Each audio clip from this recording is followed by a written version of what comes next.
Hello, welcome to Edupedia World Video. Let us continue the story about the so-called Middle Ages. The Western Roman Empire was destroyed, while the Eastern Roman Empire was having a hard time during the period from the 5th until the 7th century. Exactly at the beginning of the 7th century, a new military force and new world conquerors appeared in the East, the Arabians. There was a man among them who preached about new monotheistic religion.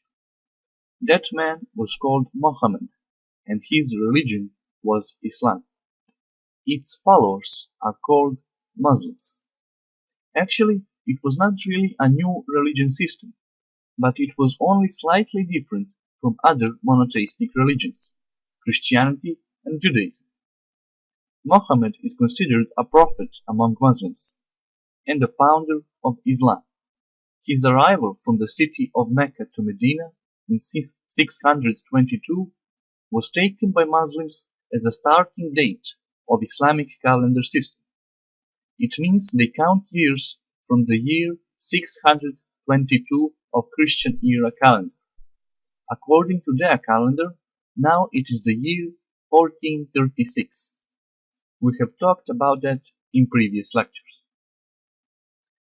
Many Arabian tribes accepted Islam as their religion and eventually united, forming a powerful alliance that was soon to conquer a great part of the old world. After Muhammad's death, Arabians began their conquest in the name of Islam. They conquered Persians and all lands nearby, such as Syria and Israel, or Palestine, and then proceeded to North Africa. After conquering all lands of North African coast, they came to Europe from west and conquered Spain in 711, defeating the Visigoths, or the Western Goths, who ruled Spain until then. Arabians conquered all lands of Western Asia, from India in the east to Atlantic Ocean in west.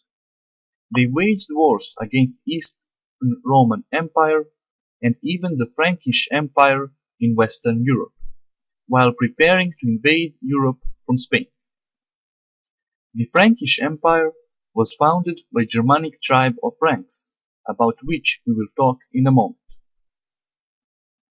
Arabian invasion was stopped primarily by Franks and Eastern Roman emperors, who sometimes used other foreign tribes and nations as allies and mercenaries to fight against Arabians.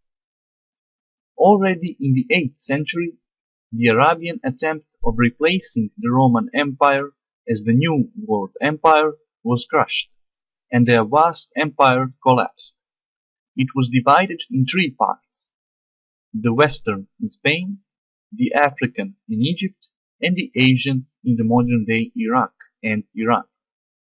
Their rulers were called Caliphs, and their kingdoms Caliphates. Due to Arabian conquest, the Arabian culture and their numerous scientific discoveries and inventions, as well as culture and the inventions of Chinese and other Asian nations, spread from the East to Europe. Even the numbers we use today, the digits, are derived from Arabian. If we could say that this cultural influence was the positive side of Arabians coming to non-Arabian foreign territories. Concerning Islam, the religion of medieval Arabians, as we have said, it was not too different from the other monotheistic religion systems, Christianity and Judaism, especially the latter one. Also, the book Muslims consider holy, the Quran, contains almost the same historical information as the Bible, that is, as the Jewish Torah. In the Quran itself, it was written that the information from Torah and the New Testament were accurate. They call it Tawrat for Torah and Injil for New Testament. The Quran is considered to have been written by Muhammad. The Arabian conquest of the world and all of their wars against non-Muslims are called jihad in Arabic language, or the holy war, since they considered fighting against non-Muslims a war against non-believers or enemies of God, whom they call Allah. They waged wars in the name of their religion. The same is true for many medieval European nations who declared as Christians. They waged wars in the name of their religion and God, the same way Muslims did. However, although there were many such wars of religion, it is very important to know and to emphasize that the real religion itself was not the cause of those wars.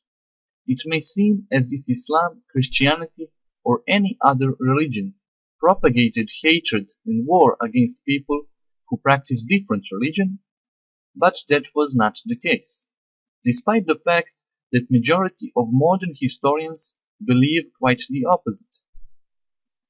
They believe that religion was the cause of wars of religion and the so-called holy wars. Again, it only seems to be so at first glance.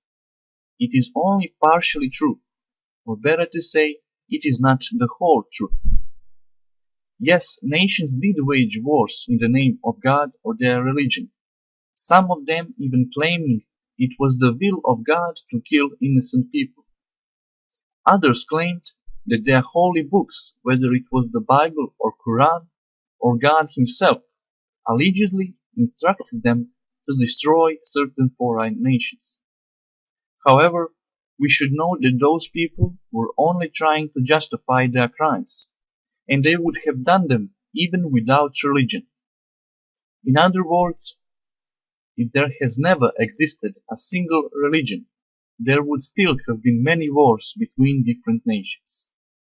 It's a common misconception that religion differences are the cause of wars, or that if there was no religion, there would not have been wars and hatred between people, as some claim even today.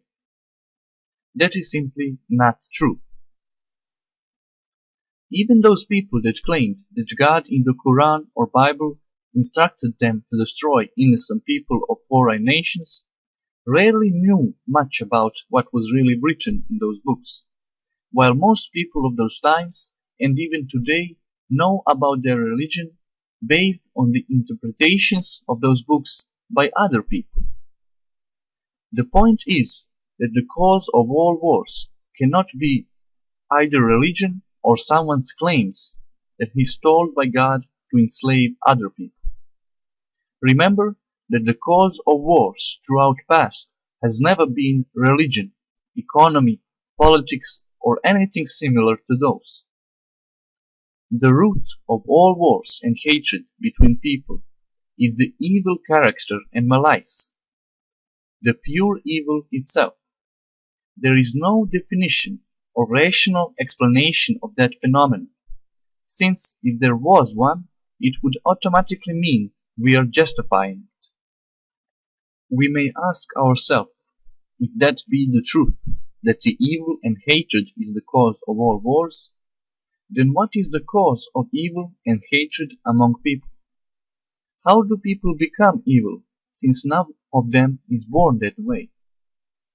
Some scientists think that evil character lines is something that always existed in human mind, as if it was eternal or an integral part of humans, and that its development depends only on external circumstances.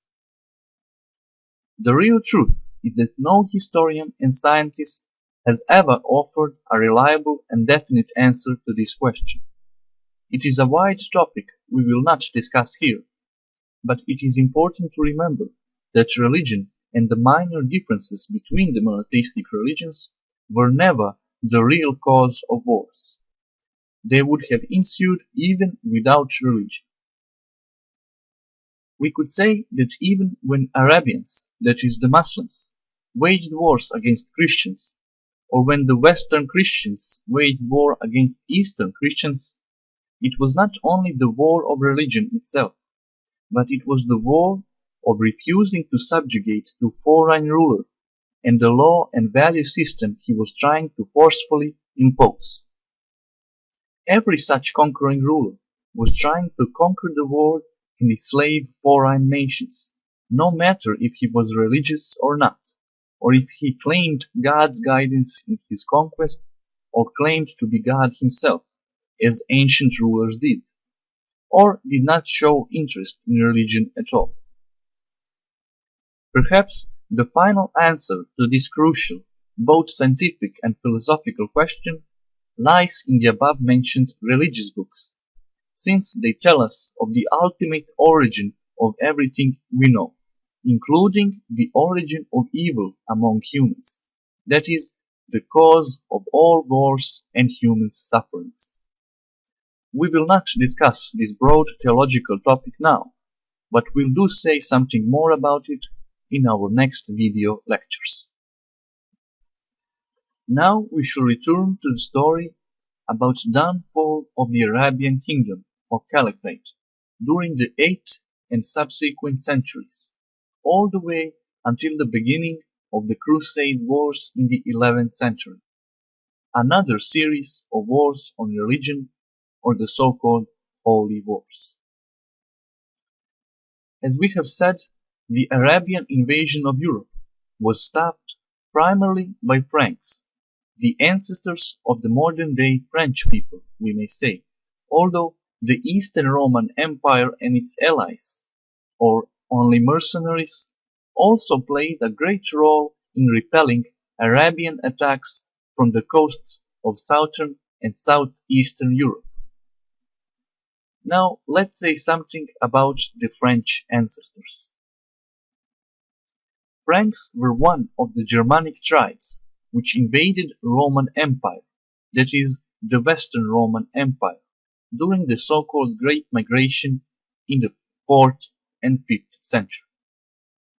They invaded the Romans' province of Gaul, the modern-day France, defeated both other Germanic tribes and Romans, and took possession of the land. Naturally, France was named after them, as in the case of many other European countries, which got their modern names after the medieval names of people, tribes, and nations. There were two most famous Frankish ruling dynasties. The first one was the Merovingian, and the second was Carolingian dynasty. One of the oldest and most famous Merovingian rulers was King Clovis, or Clodovich, who lived in the 5th and the 6th century.